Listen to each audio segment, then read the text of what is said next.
Il y a beaucoup d'industries qui se fient au gaz. Alors, je ne sais pas pour eux autres comment ils vont faire. Moi, je pense qu'il faudrait arrêter de vendre notre électricité aux Américains. C'est tout. Le projet il devrait être diversifié, c'est tout ce que je pense.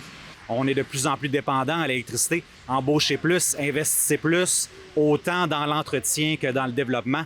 Il faut arrêter de mettre des freins. C'est notre patrimoine. Il faut le développer.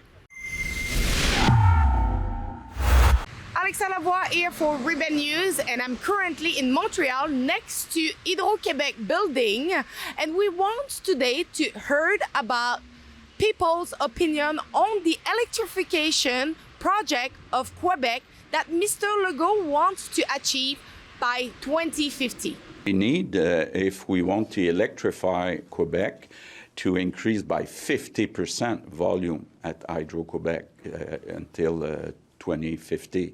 So, of course, we'll have to have somebody who's ready to develop Hydro-Quebec.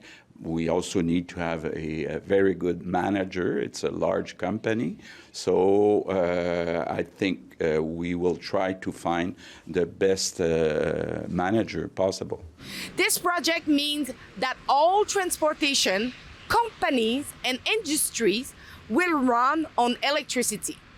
What seems to be a bit worrying is that during the Christmas holiday, more than 339,000 customers were deprived of electricity due to bad weather. In Quebec City, some users lost power for about a week because of the cold weather.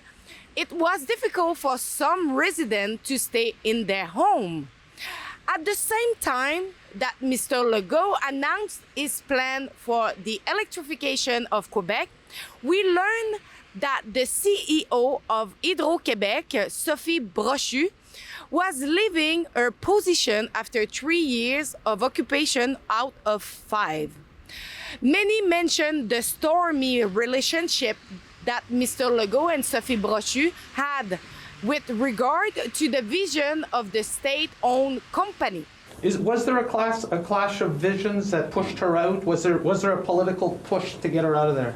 No, not at all. And I think she had some interviews since yesterday, and she was very, very clear that there was no clash about our visions. Madame Brochu had also specified that she did not want to see Hydro-Québec become the Dollarama of electricity for foreign countries. Puis le prix, c'est ce qui va équilibrer l'offre et la demande au Québec.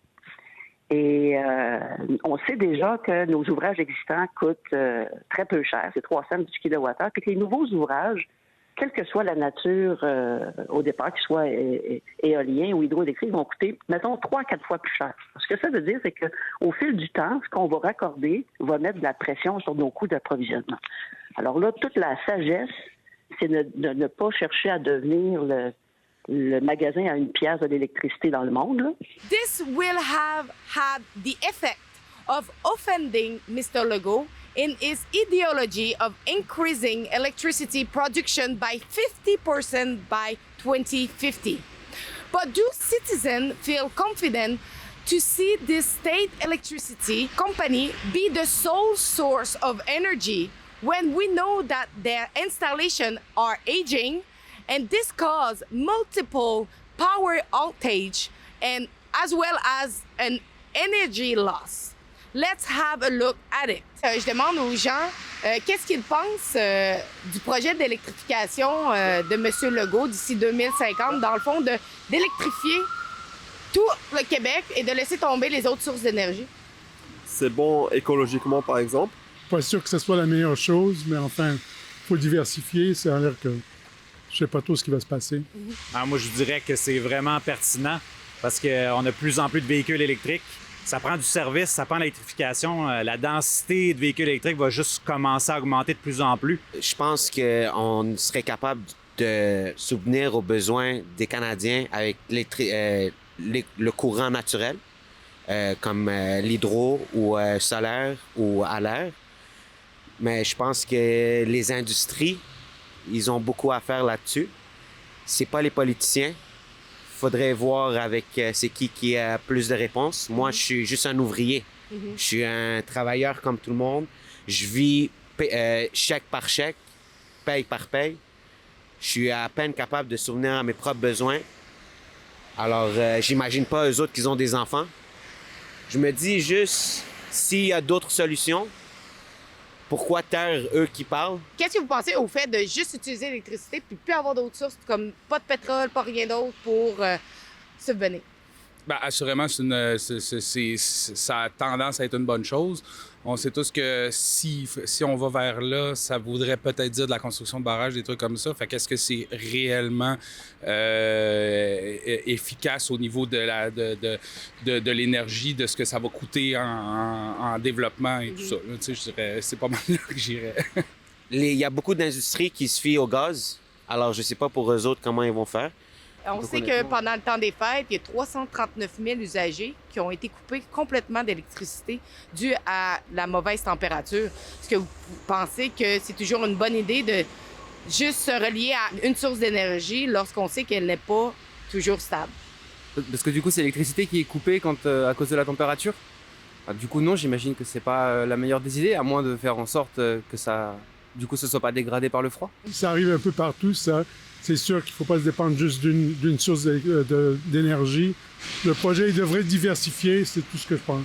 Il faut rester conscient qu'on a un réseau électrique qui n'arrête pas de prendre de l'ampleur. On est de plus en plus dépendant à l'électricité. Embauchez plus, investissez plus, autant dans l'entretien que dans le développement. Il faut arrêter de mettre des freins. C'est notre patrimoine. Il faut le développer. Là, tu sais, je comprends que, tu sais, avec les changements climatiques et tout ça, mais... Tu sais, je veux dire, écoute, il faut pas arrêter de vivre non plus, là, puis ça va prendre effectivement un réseau fiable. Moi, je pense qu'il faudrait arrêter de vendre notre électricité aux Américains. C'est tout. Justement, Mme Brochier, la PDG de Hydro-Québec, a dit qu'on allait devenir le Dollarama de l'électricité. Est-ce que vous pensez que c'est ce qu'on va devenir? Moi, ce que je comprends pas, c'est pourquoi on paye plus cher si notre électricité vient d'ici, puis les Américains payent moins cher, puis ils ont de l'électricité. Produire plus d'électricité renouvelable, puis la vendre. Tu sais, notre pays a quand même, notre province a quand même une certaine dette. Fait que de pouvoir produire l'électricité, la vendre aux États-Unis, utiliser ces profits-là pour juste comme enrichir notre province, clairer nos dettes, il est où le mal là-dedans? Là?